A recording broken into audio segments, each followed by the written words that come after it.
Narmada యశాల audio సిరీస్కి స్వాగతం. నేను మీ నర్మద. రొమాంటిక్ లవ్ స్టోరీ కాంట్రాక్ట్ పెళ్లి భాగం 8. ఒరేయ్ మైండ్లెస్ ఫెలో, ఇప్పుడు నీ దగ్గర డబ్బులున్నాయిరా. ఇంతకు ముందులా నువ్వు బికారివి కావు, నిరుద్యోగివి అంతకన్నా కావు. చక్కగా క్యాబ్ బుక్ చేసుకొని వెళ్ళు అని కిరణ్ అంతరాత్మ అతని తలపై ఒక మొట్టికాయ వేసింది. అవును కదూ, ఆ విషయమే మర్చిపోయాను అనుకున్న కిరణ్ క్యాబ్ బుక్ చేశాడు. ఓ 10 నిమిషాల్లో క్యాబ్ వచ్చి అతని ఇంటి ముందు ఆగింది. ఎక్కి కూర్చొని కృతి ఆఫీస్కి బయలుదేరాడు. ఆఫీస్ టైం అయిపోతున్నా కిరణ్ ఇంకా రాలేదు. అసలు వస్తాడా?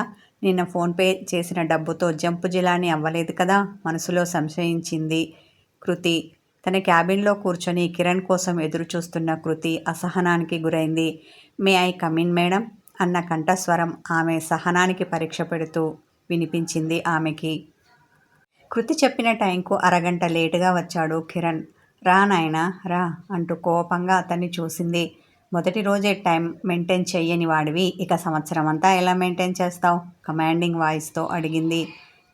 ఈ వర్షం ఉంది చూశారు, నన్ను మీతో చివట్ల చినుకులు వేయించుకోమంది, అందుకే వదలక ఉదయం నుండి కురుస్తూనే ఉంది అన్న అతడు అమాయకంగా ముఖం పెట్టాడు.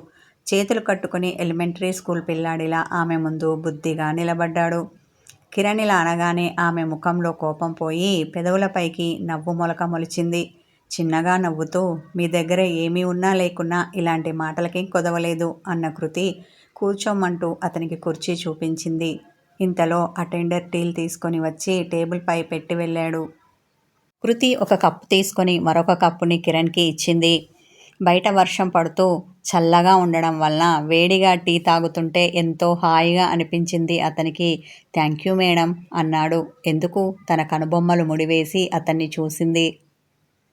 ఇలాంటి వాతావరణంలో చిక్కని చక్కని టీని రుచి చూపించారుగా, అందుకు అన్నాడు. తల ఆడించిన ఆమె, మీకు కాఫీ నచ్చదని అమ్మతో చెప్పావట, అందుకే టీ తెప్పించాను. నేను మొదటిసారిగా టీ తాగుతున్నాను. టేస్ట్ పర్వాలేదు, బాగానే ఉంది, అప్పుడప్పుడు తాగొచ్చు అంటూ ఖాళీ కప్పును టేబుల్ పైన పెట్టింది. అతడు తాగాక, పదండి స్టాఫ్ను పరిచయం చేస్తాను, ఆ తర్వాత మీరు చేయవలసిన పనిని చెప్తాను అని లేచి నిలబడింది. కృతిని ఫాలో అవుతూ ఆమె వెనకాలే ఇతర ఉద్యోగులు పనిచేస్తున్న క్యాబిన్ల దగ్గరికి వచ్చాడు కిరణ్. హాయ్ ఎవ్రీవన్ అంది ఆమె. అక్కడ పనిచేస్తున్న వాళ్ళందరూ హలో మేడం అంటూ లేచి నిలబడ్డారు. ఇతని పేరు కిరణ్, నా వుడ్ బి, త్వరలో పెళ్లి చేసుకోబోతున్నాను చిరునవ్వుతో చెప్పింది. లవ్ మ్యారేజా, అరేంజ్డ్ మ్యారేజా మేడం అన్నది ఒక ఎంప్లాయ్. కృతి సిగ్గు నటిస్తూ, లవ్ కమ్ అరేంజ్డ్ మ్యారేజ్ అంది. అబచా, ఇది లవ్ కాదు, అరేంజ్డు కాదు, కాంట్రాక్ట్ మ్యారేజ్. ఎంతైనా మేడం అబద్ధాలను పువ్వులల్లినంత ఈజీగా అల్లేస్తుంది మనసులో అనుకున్నాడు కిరణ్. అందరూ కంగ్రాట్స్ మేడం, కంగ్రాట్స్ సార్ అన్నారు. వాళ్ళిద్దరికీ అభినందనలు చెప్పారు. కృతి అటెండర్ చేత స్వీట్లు తెప్పించి అందరికీ స్వీట్లు పంచిపెట్టింది. ఆ తర్వాత తన క్యాబిన్కి వస్తుంటే ఆమె వెనకాలే కిరణ్ వచ్చాడు. అతనికి పురమాయిద్దాం అనుకుంటూ ఉండగా కృతి సెల్ ఫోన్ రింగ్ అయింది. కాల్ లిఫ్ట్ చేసిన ఆమె, చెప్పండి అంకుల్, ఈ టైంలో ఫోన్ చేశారు, ఏంటి విషయం అంది. అమ్మాయి నీ పెళ్ళి ఫిక్స్ అయిందట, నాకు చెప్పనే లేదు అలుకగా అన్నాడు. ఆమెకు ఫోన్ చేసిన సోమశేఖరం. జస్ట్ ఇప్పుడే అనుకున్నాం, అంతలోనే మీకు ఈ విషయం ఎలా తెలిసింది అంకుల్ అంటూ అవాక్కైంది ఆమె. ఇది ఇంటర్నెట్ యుగం అమ్మాయి, ఏ విషయమైనా నిమిషాల్లో స్ప్రెడ్ అవుతుంది. ఇక ఇదేమంత పెద్ద విషయం అన్న అతడు, మీ ఆఫీసులో జరిగే విషయాలన్నీ నాకు వెంటనే తెలుస్తాయి అంటూ బిగ్గరగా నవ్వాడు. కృతి ఇంకా షాక్లోనే ఉండడంతో ఆమెకు నోటమాట రాలేదు. ఆమె మౌనంగా ఉండడం చూసి, ఈరోజు మధ్యాహ్నం బోర్డ్ ఆఫ్ మీటింగ్ ఉంది, గుర్తుందా? పెళ్లి సంబరంలో పడి మర్చిపోయావా వ్యంగ్యంగా మాట్లాడాడు సోమశేఖరం. లేదంకుల్, అదెలా మర్చిపోతాను, బాగా గుర్తుంది, మీరు వస్తారని స్పెషల్ అరేంజ్మెంట్స్ కూడా చేశాను అంది ఆమె. అయితే ఓకే, మీటింగ్లో కలుస్తాను, బాయ్ అంటూ ఫోన్ పెట్టేశాడు సోమశేఖరం. ఫోన్ మాట్లాడుతున్నంతసేపు ఆమె ముఖంలో రకరకాల భావాలు నీలినీడల్లా కదిలాయి. కిరణ్ ఆమెను గమనిస్తూ కూర్చున్నాడు. అవతల మాట్లాడుతున్న పెద్ద మనిషి ఎవరో కానీ మేడంని ఒక రేంజ్లో ఆడుకున్నట్టున్నాడు అనుకున్నాడు కిరణ్. ఇంటర్కంలో మేనేజర్ని పిలిచింది కృతి. మేడం అంటూ వినయంగా వచ్చి నిలబడ్డాడు అతడు. ఈరోజు 4 o'clock బోర్డ్ ఆఫ్ మీటింగ్ ఉంది మెంబర్స్తో. వెళ్ళి మీటింగ్ రూమ్లో ఆ ఏర్పాట్లు చూడు, అలాగే స్నాక్స్ కూల్ డ్రింక్స్ కూడా ఏర్పాటు చేయి. పోయినసారి మీటింగ్ అయినప్పుడు ఆ రూమ్లో ఏసీ సరిగ్గా పనిచేయలేదు, దాని సంగతి చూడు అంటూ గబగబా ఆర్డర్స్ పాస్ చేసింది ఆమె. అలాగే మేడం అన్నాడు మేనేజర్ శేషు. ప్రతీ నెల ఈ మీటింగ్ ఏమిటో, ఈ వెధవ న్యూసెన్స్ ఏమిటో విసుక్కుంటూ నెత్తికి చేతులు పెట్టుకుని కూర్చుంది. ఆమె అదోలా అయిపోవడం చూసి, మేడం ఎనీ ప్రాబ్లం అన్నాడు కిరణ్. ఆమె వైపు క్యూరియాసిటీతో చూశాడు. ఎస్ కిరణ్, ఈరోజు ఈ కంపెనీకి సంబంధించిన బోర్డ్ మెంబర్స్తో మీటింగ్ ఉంది. వాళ్లకు నిన్ను పరిచయం చేస్తాను. మీటింగ్లో ఎవరు ఏమన్నా నువ్వు సైలెంట్గా ఉండు, మిగతా విషయాలు నేను చూసుకుంటాను అతనికి ఇన్స్ట్రక్షన్ ఇచ్చింది. కొన్ని ఫైల్స్ తీసుకొని వచ్చి టేబుల్ పైన పెట్టింది. నీకు అకౌంట్స్ చూడడం వచ్చా అతన్ని అడిగింది. వచ్చు మేడం అన్నాడు హుషారుగా కిరణ్. ఒక ఫైల్ అతని చేతికిచ్చి అక్కడ కూర్చొని తప్పులేమైనా ఉంటే చెక్ చేసి చెప్పు అన్న కృతి కిరణ్ కూర్చోవడానికి చోటు చూపించింది. ఆమె చెప్పినట్టుగా కిరణ్ అకౌంట్స్ చెక్ చేస్తూ 1-2 మిస్టేక్స్ ఉంటే వాటిని సరిచేశాడు.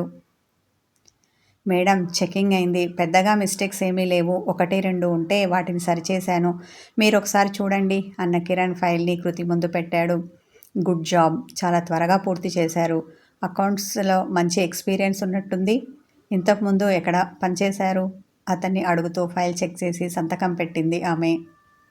ఏదో కొద్దిగా ఎక్స్పీరియన్స్ ఉంది అన్న కిరణ్ వివరాలు మాత్రం చెప్పలేదు. ఆమె కూడా మళ్ళీ అడగలేదు. ఇంతలో అటెండర్ లంచ్ బాక్స్ ఉన్న బుట్టను తీసుకొని వచ్చాడు. మేడం అమ్మగారు లంచ్ పంపించారు, భోజనం టైం అయ్యింది, వడ్డించమంటారా అన్నాడు. అక్కడ పెట్టి వెళ్ళు, నేను తింటాను అంది. అటెండర్ టేబుల్ పైన పెట్టి వెళ్ళాడు. వాష్ బేసిన్ దగ్గరికి వెళ్ళి చేతులు కడుక్కొని వచ్చింది. ఫుడ్తో ఉన్న బుట్టను ఓపెన్ చేసి చూసింది. అమ్మ భోజనం ఇద్దరికి పంపించినట్టుంది అనుకున్న ఆమె, కిరణ్ గారు లంచ్ ఎదురుగాని రండి అని అతన్ని పిలిచి ఇద్దరికీ భోజనం వడ్డించింది. కిరణ్ చేతులు వాష్ చేసుకొని వచ్చాడు. ఆంటీ వంటలు బాగా చేస్తుంది, వాసనకి నోరూరుతోంది, ఆకలి రెట్టింపు అవుతోంది హుషారుగా అన్నాడు. చైర్లో కూర్చొని కృతి వడ్డించిన ప్లేట్ తీసుకొని తినడం మొదలుపెట్టాడు. కృతి కిరణ్ మాటలను పట్టించుకోకుండా ఏదో ఆలోచిస్తూ ప్లేట్లో అన్నాన్ని వేలుతో కెలికింది. భోంచేయకుండా పరధ్యానంగా ఉన్న కృతిని చూసి, ఏంటి మేడం అంతలా ఆలోచిస్తున్నారు, వర్క్ గురించి అయితే తర్వాత ఆలోచించొచ్చు, ముందు భోజనం చేయండి అన్నాడు. కిరణ్ అలా అనడంతో తల ఆడించి ఆలోచనలు పక్కన పెట్టి భోజనం చేయడం మొదలుపెట్టింది కృతి. ఆలు కుర్మా ఉంది చూశారు, భలే రుచిగా ఉంది, ఇంత టేస్టీగా ఆంటీ తప్ప మరెవ్వరూ చెయ్యలేరు అంటే నమ్మండి మెచ్చుకోలుగా అన్న కిరణ్ కొద్దిగా తీసి నోట్లో పెట్టుకున్నాడు. కృతి మౌనంగా ఉంటే ఎందుకనో అతనికి నచ్చలేదు. ఆమెను మాటల్లో దింపే ప్రయత్నం చేశాడు. కానీ కృతి అతని మాటలను పట్టించుకునే స్థితిలో లేదు. ఇప్పుడు జరగబోయే మీటింగ్ గురించి ఆలోచిస్తోంది. మేడం ఏదో గంభీరమైన సమస్య గురించి ఆలోచిస్తున్నట్టుంది అనుకున్న కిరణ్ ఇక మాట్లాడలేదు. భోంచేసిన వెంటనే ఎవరిదో ఫోన్ వస్తే కృతి మాట్లాడుతుంటే కిరణ్ తిన్న ప్లేట్లన్నీ కడిగి నీట్గా బుట్టలో పెట్టాడు. ఇంతలో ప్లేట్లన్నీ తీయడానికి ఆయమ్మ వచ్చింది. కిరణ్ సర్దేయడం చూసి, ఎందుకు సార్ మీరు శుభ్రం చేస్తారు, నేను వచ్చి చేసేదాన్ని కదా అన్న ఆమె తను రావడం ఆలస్యమైనందుకు నొచ్చుకుంది. పర్వాలేదు ఆయమ్మ, ఎవరి పనులు వారు చేసుకోవడంలో తప్పేముంది అన్నాడు కిరణ్. ఈసారి చాలా మంచివాణిలా ఉన్నారు అనుకుంటూ వెళ్ళింది ఆయమ్మ. ఫోన్ మాట్లాడడం అయిపోయిన కృతి కాల్ కట్ చేసి వచ్చి తన చైర్లో కూర్చొని తన 2 చేతులతో తన కణతలు నొక్కుకుంది. అబ్బా తల పగిలిపోతోంది, ఈ తలనొప్పి ఇప్పుడే రావాలా విసుగ్గా తనలో తాను అనుకుంది. మేడం మీరు ఎక్కువగా ఆలోచిస్తున్నారు, అంతేకాదు దేని గురించో చాలా టెన్షన్ పడుతున్నారు, అందుకే తలనొప్పి వచ్చింది అన్న కిరణ్ అటెండర్ను పిలిచి ఒక కప్పు కాఫీ తెమ్మని చెప్పాడు. అయ్యుండొచ్చు అన్న ఆమె అటెండర్ తెచ్చిన కాఫీని తీసుకొని తాగింది. కొంచెం రిలీఫ్గా ఫీల్ అయినట్టు అనిపించింది. కిరణ్ని తన వెంట పెట్టుకొని ఫైళ్ళు అన్నీ తీసుకొని కాన్ఫరెన్స్ హాల్కి వచ్చింది. కాన్ఫరెన్స్ హాల్లో చాలా పెద్దగా ఉంది. టేబుల్ అంతా నీట్గా సర్ది ఉంది. దానిపైన 2 ఫ్లవర్ వాజులు పెట్టి ఉన్నాయి. మీటింగ్కి వచ్చే వాళ్ళందరికీ సరిపోయేలా కుర్చీలు వేసి ఉన్నాయి. అంతేకాదు కిటికీలన్నీ మూసి కర్టన్లు వేసి ఉన్నాయి. నియాన్ లైట్లు వెలగడం వల్ల గదంతా వెలుతురు పరుచుకొని ఉంది. ఏసీతో గదంతా చల్లగా ఉంది. అక్కడ అరేంజ్మెంట్స్ అన్నీ చూసి ఓకే, ఈసారి మేనేజర్ ఒళ్ళు దగ్గర పెట్టుకొని పని చేసినట్టున్నాడు అనుకుంది కృతి. గదంతా పరిశీలనగా చూసిన కిరణ్ మిట్ట మధ్యాహ్నం కిటికీలు మూసి పరదాలు వేసి లైట్లు వేసుకోవడం ఏంటి, విడ్డూరం కాకపోతేను అన్నాడు. మీటింగ్ కాన్ఫిడెన్షియల్గా ఉంటుంది. ఇక్కడ మాట్లాడిన విషయాలు ఏవీ బయటకు వెళ్ళకూడదు. అందుకే ఈ ఏర్పాట్లు అని కిరణ్ని సీరియస్గా చూసింది. కృతి చూపుల్లోని సీరియస్నెస్ని అర్థం చేసుకున్న కిరణ్ నోరు మూసుకొని కూర్చున్నాడు. బోర్డు మెంబర్స్ ఎప్పుడు వస్తారా అని మీనమేషాలు లెక్క పెడుతున్నాడు. ఇంతలో ఒక్కొక్కరిగా రావడం మొదలుపెట్టారు. మొదట నడి వయసులో ఉన్న సురేంద్ర వచ్చాడు. వస్తూనే హడావిడి చేశాడు. నాకు అర్జెంటు పని ఉంది, తొందరగా వెళ్ళాలి. వీళ్ళు ఇంకా రాలేదా? టైం సెన్స్ లేని మనుషులు. వీళ్లకు ఇతర పనులేమీ లేవు. ఉన్న ఒకే బిజినెస్ను పట్టుకొని పాకులాడుతున్నారు. నాకు అలా కాదు. బోలెడన్ని పనులు, బోలెడన్ని వ్యవహారాలు ఉన్నాయి. అవన్నీ నేనొక్కడిని చూసుకోవాలి. రుసరుసలాడుతూ విసురుగా వెళ్ళి తనకు కేటాయించిన కుర్చీలో కూర్చున్నాడు. టెన్షన్ పడకండి సార్, వాళ్ళు కూడా వస్తున్నారు. ఆన్ ద వేలో ఉండి ఉంటారు. మీరు ముందు మంచినీళ్లు తాగి రిలాక్స్ అవ్వండి అని టేబుల్ పైన పెట్టి ఉన్న వాటర్ బాటిల్ని చూపించింది కృతి. ఇంతలో మరొకతను వచ్చాడు. అతని పేరు శ్రీధర్. మీటింగ్ ఎంతసేపట్లో ముగుస్తుంది? నాకు 9 o'clock బాంబే వెళ్ళే ఫ్లైట్ ఉంది. త్వరగా మీటింగ్ ముగించుకొని వెళ్ళాలి అన్నాడు. తన చేతికున్న రిస్ట్ వాచ్లో టైం చూశాడు. 4 అయింది కదా, ఇంకా మీటింగ్ ఎందుకు మొదలు పెట్టలేదు అన్న అతడు అసహనంతో వెళ్ళి తన కుర్చీలో కూర్చున్నాడు. మిగతా వాళ్ళు కూడా రావాలి కదా సార్ అన్నాడు సురేంద్ర. హలో సార్, మీరు వచ్చారా? నేను చూడలేదు అన్నాడు. అతనికి షేక్ హ్యాండ్ ఇచ్చాడు శ్రీధర్. ఈ చిన్న అమ్మాయితో, ఆ టైం సెన్స్ లేని మనుషులతో ఈ బిజినెస్ ఇంకెన్ని రోజులు నడుస్తుందో చూడాలి. కృతిని చూసి వ్యంగ్యంగా మాట్లాడాడు సురేంద్ర.